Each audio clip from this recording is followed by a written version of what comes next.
Welcome to the Photography Masterclass. I'm Annabel Litchfield and I'm a part of the communications team here at Hillsong Church, where I do graphic design and photography. My prayer is that today there will be something for everyone, whether you've never picked up a camera in your life or whether you're far more experienced, far more talented than I am.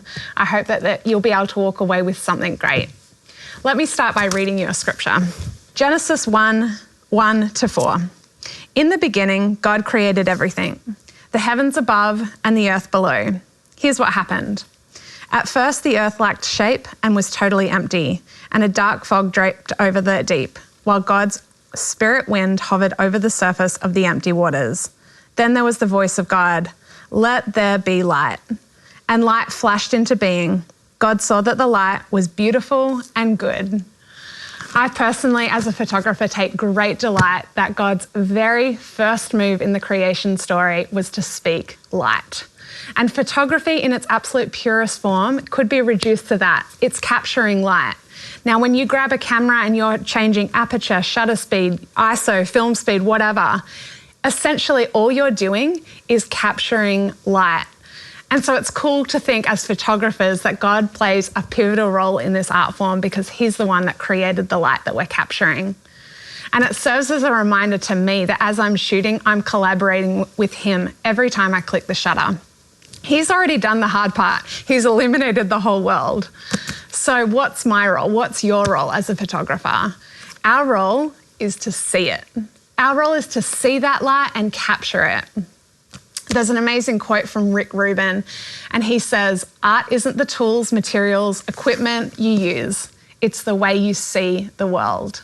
I personally love that everyone has such a unique way of seeing. How beautiful is that out of all of the billions of people on the planet, everyone sees it differently. Recently, I was talking to a friend and she commented that often after we've spent time hanging out together, that she'll see the photos that I've just quickly taken on my phone and she'll be surprised because I've seen certain things that perhaps she hasn't seen.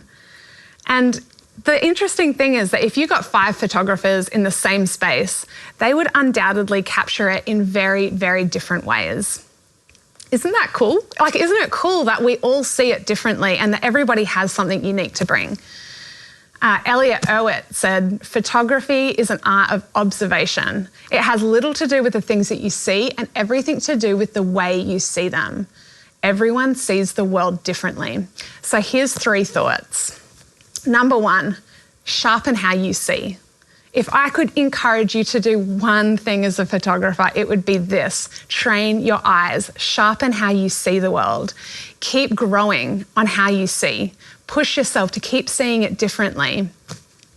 There's another great quote from Juan Michaels, and he says, "It takes no great powers or magic to reproduce somebody's face in a photograph. The magic is in seeing people in new ways."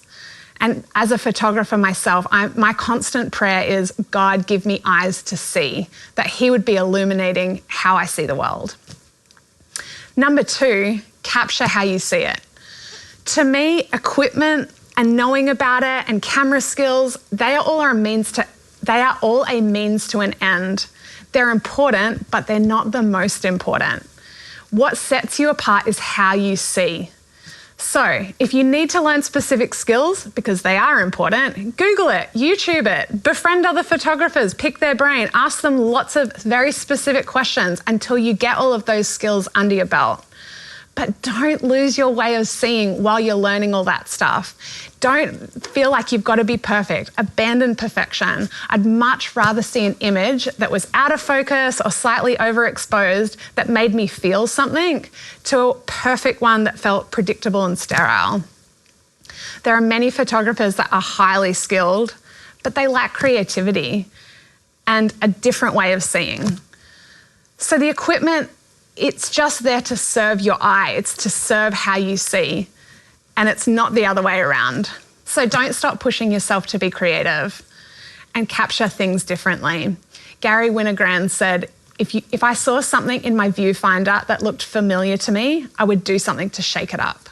And I often think about that as I'm shooting, that as I'm looking through that eyepiece, if I've seen it before, okay, how can I make this different? How can I see this in a new way? And you've got to keep driving yourself, don't you? You've got to dig yourself deeper into your unique way of seeing. Number 3, show the world what you see. When we point our lens at something, we bring the world's attention to what we're seeing. And that is a powerful thing. So I guess what's important to you? Because everybody shoots something different, right? Everybody draws their attention to something different. So perhaps this will provide you with the specific avenue of photography that you're destined to capture. So for me, I love people. People to me are the most amazing thing on the planet. Nothing fascinates me more. I love meeting people. I'm an extrovert. I love to be with people. So for me, I'm completely enamored with capturing portraits. I love portraits, not necessarily always pose portraits, but lots of candid stuff. I love real, raw human emotion. So that's what I do. Other people just absolutely love being in nature. And so perhaps they're going to be a landscape photographer or a wildlife photographer. Other people love it when everybody gets together and there's big events or live music's played. So I guess maybe you're destined to shoot something like that. Other people are real storytellers. They love stories. They love the news. Maybe you're destined to be a photojournalist. Whatever you think the world is hungry to see and what you're hungry to capture is what you need to go capture. Remember that just because other people have already shot billions of other images that potentially are similar, no one will see exactly how you see it. The filmmaker David Lynch said, "I think new screenwriters are too worried it has all been said before." Sure it has, but not by you. And that's the same with photography. No one has shot it exactly how you're going to shoot it. So I guess what do you see? What individuality and perspective will you bring? And that's been part 1. Join me for part 2. I'm going to be talking to my friend Jason Dennison, and I think it's going to be great. So join in then.